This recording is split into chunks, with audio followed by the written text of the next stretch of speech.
seemingly disconnected events across 5 fan films actually laid the foundation for one of the biggest conflicts in Star Trek's lore.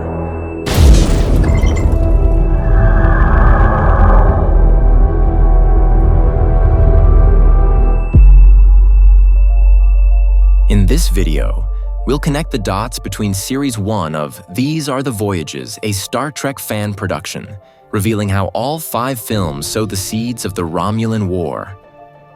While each film is technically an anthology exploring different aspects of the Star Trek universe, together they form the foundations of an untold Star Trek saga. The Earth-Romulan War is a major interstellar conflict fought from 2156 to 2160 between the United Earth and the Romulan Star Empire. As Earth began to expand its military and diplomatic prowess into the galaxy, the Romulans saw an unacceptable threat, and through a series of carefully crafted campaigns designed to destabilize the region, declared all-out war. Although never seen on screen, the Romulan War is one of Star Trek's most pivotal chapters and serves as a backdrop for the first 5 films of These Are The Voyages. We're here to show you how each story contributes to the arc of the series, shedding light on the conflict that would shape the future of the Federation. Now you may be wondering why you didn't notice this the first time, and that is probably because the films were released out of order. The truth is, Needs of the Many actually started life as a standalone film, but when it gained attention online, it opened the door for more stories. The following story, The Derelict, was originally set during the original series era, but was shifted back to Enterprise late in the pre-production process, after costumes were ordered but before sets were built. And while Good Men references the minefield attack from Needs of the Many, at the time, the creators didn't fully know where the series was going. It wasn't until the fall of Starbase One that we started to make a conscious effort to tie everything together, culminating in Line of Duty. So although these films were released in a seemingly random order, it actually mirrors the fragmented history of the Romulan War itself. For the non-eagle-eyed among you, here is the official timeline of events for Series 1 of These Are The Voyages.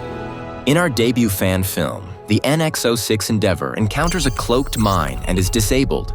The story is set at an unspecified time after the 4th and final season of Star Trek Enterprise, possibly around late 2155, early 2156. The circumstances of the accident are similar to an encounter the NX-01 Enterprise had in the Season 2 episode Minefield.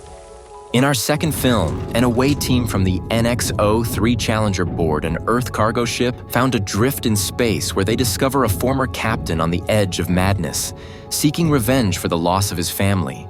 Though no direct reference to the Romulans is made, the captain does mention that his crew and family were slaughtered in an unprovoked attack, something that he survived not by choice.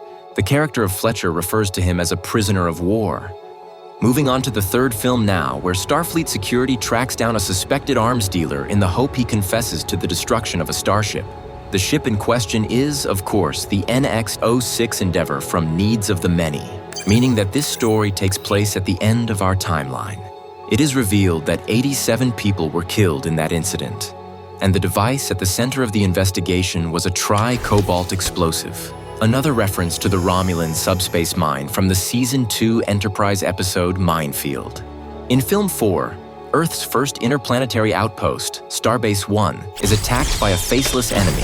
Although not mentioned on screen, this story takes place on May 18, 2156, and between the events of Needs of the Many and Good Men.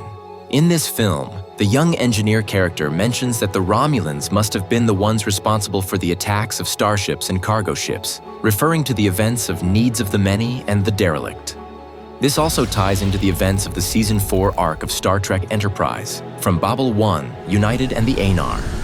In non-canon lore, the fall of Starbase One was the inciting incident to the full-scale Earth-Romulan War.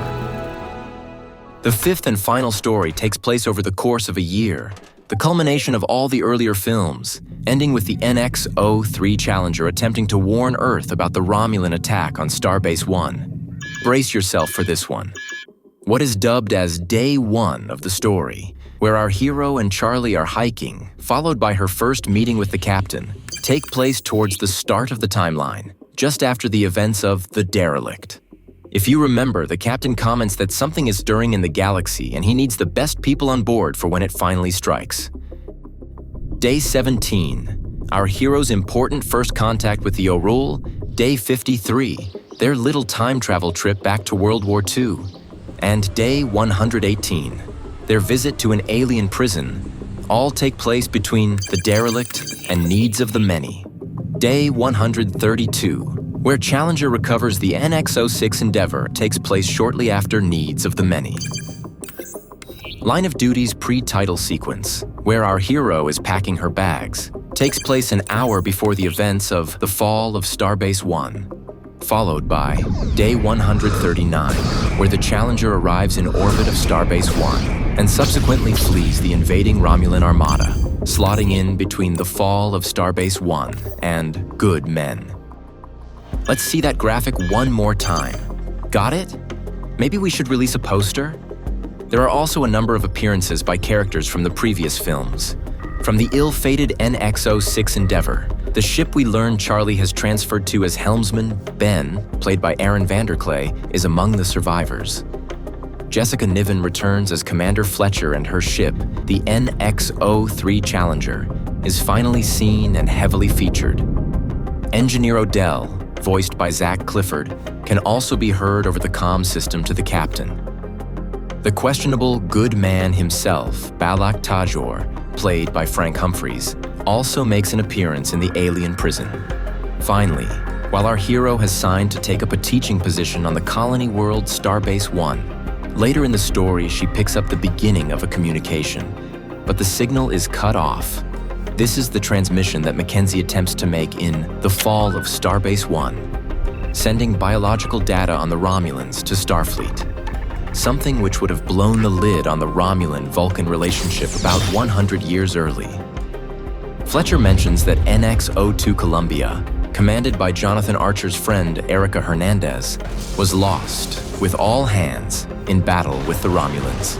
Finally, due to a jamming signal permeating subspace, Challenger makes a break from the system to contact Starfleet. One of the captain's last acts is to put their communications officer in a shuttle pod, dropping it in the tail of a comet while they lead the pursuing Romulans in the opposite direction, giving her and Earth a fighting chance in the war to come. But we never know if our hero is able to complete that mission. What do you think happened next?